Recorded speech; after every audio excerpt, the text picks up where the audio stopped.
உப்பெல்லா பண்டம் குப்பையிலே அப்படின்னு தமிழ்ல ஒரு பழமொழியே இருக்குங்க. இது 100% ஏத்துக்கொள்ளக்கூடிய ஒரு பழமொழின்னு சொல்லலாம். ஏன்னா நம்ம உலகத்துல உப்பு இல்லாம சமைக்கிற உணவு எதுவுமே கிடையாது. நம்ம சாப்பிடுற உணவோட சுவையை அதிகரிக்கிறதுக்கு உப்பு ரொம்பவே முக்கியமா இருக்கு. பொதுவா உப்பு நம்மளுக்கு 2 வழிகள்ல கிடைக்குது. ஒண்ணு கடல் நீரை ஆவியாக்கி அதுல இருந்து உப்பு எடுக்கிறாங்க, இதை நம்ம கல் உப்பு அப்படின்னு சொல்வோம். அடுத்ததா பூமிக்கடியில இருக்க உப்பு பாறைகள்ல இருந்து உப்பு எடுக்கிறாங்க, இதை நம்ம இந்து உப்புன்னு சொல்வோம். சோ இந்த வீடியோ மூலமா இந்த உப்புல இருக்க வித்தியாசம் என்ன, எது நம்ம உடலுக்கு நல்லது அப்படிங்கிற விஷயத்த தெரிஞ்சுக்க போறோம். முதல்ல நம்ம பார்க்க போறது கல்லுப்பு. நம்ம முன்னோர்கள் பயன்படுத்திய கல்லுப்புல 84க்கும் மேற்பட்ட தாதுக்கள் தாங்க இருந்துச்சு. அது நம்ம உடலோட இயக்கத்திற்கும் ஆரோக்கியத்திற்கும் ரொம்பவே பக்கபலமா இருந்ததுன்னு சொல்றாங்க. முக்கியமா செரிமானத்துக்கு இந்த கல்லுப்பு ரொம்பவே முக்கியமா இருந்ததுன்னு சொல்றாங்க. அது மட்டும் இல்லாம உடல்ல இருக்க இன்சுலின் அளவை நல்லா கண்ட்ரோலா வச்சிருக்குமா, அதே மாதிரி வெயிட் லாஸ் பண்றதுக்கு ரொம்ப யூஸ்ஃபுல்லா இருக்குமா. இதெல்லாம் விட கல்லுப்புல இருக்க இயற்கை தாதுக்கள் உடல்ல வளர்ச்சிதை மாற்றத்தை அதிகரிக்க செஞ்சுதான். குறிப்பா இதுல இருக்க பொட்டாசியம் ரத்த அழுத்தத்தை சீரா பராமரிச்சு நம்ம உடலுக்கு நல்ல குளிர்ச்சியை கொடுத்ததுன்னு சொல்றாங்க.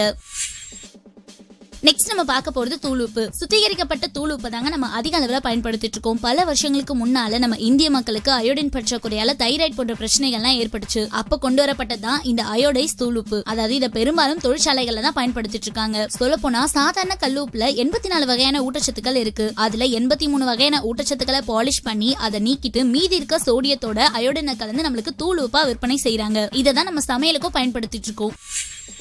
கல்லுப்புக்கும் தூள் உப்புக்கும் என்ன வித்தியாசம்னு பாத்தீங்கன்னா, கல்லுப்பு ரொம்பவே இயற்கையானதுங்க. ஆனா தூள் உப்புல பல பொருட்களை செயற்கையா சேர்க்கிறாங்க. அதே மாதிரி கல்லுப்பு சாப்பிட்டா சீக்கிரமா நம்மளுக்கு ஜீரணமாகும், தூள் உப்பு அந்த மாதிரி ஜீரணமாகாது. அடுத்ததா கல்லுப்புல 84 வகையான தாது பொருட்கள் இருக்கு. ஆனா தூள் உப்புல இந்த மாதிரி தாது பொருட்கள் எதுவுமே கிடையாது. இது மட்டும் இல்லாம இயற்கையான உப்பு காத்துல கரையாது. ஆனா செயற்கை உப்பு காத்துல சீக்கிரமா கரைஞ்சிடும். முக்கியமா செயற்கை அயோடின் உப்புல இருக்கிற அயோடின் கரையக்கூடாது அப்படிங்கிறதுக்காக பல வேதி பொருட்களை சேர்க்கிறாங்களாம். அதே மாதிரி இயற்கை உப்புல செலினியம் முக்கிய பொருளா இருக்குங்க. ஆனா தூள் உப்புல இது கிடையாது.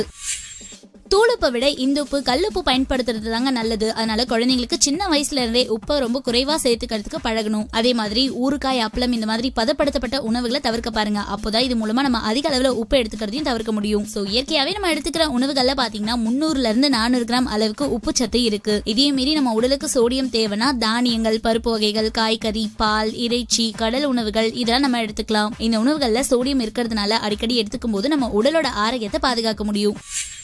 என்ன ஃப்ரெண்ட்ஸ், இது வரைக்கும் உங்க உணவுல 2 உப்பையும் சேர்த்து பார்த்திருப்பீங்க. ஆனா எது உங்களுக்கு நல்லது அப்படிங்கிற விஷயம் தெரியாம இருந்திருக்கும். இந்த வீடியோ ஒரு நல்ல கிளியரான சொல்யூஷனை கொடுத்துருக்கோம்னு நினைக்கிறேன். சோ இந்த வீடியோ நிறைய பேருக்கு மறக்காம ஷேர் பண்ணுங்க. இந்த மாதிரி இன்னும் நிறைய டிப்ஸோட நெக்ஸ்ட் வீடியோல நான் உங்களை மீட் பண்றேன்.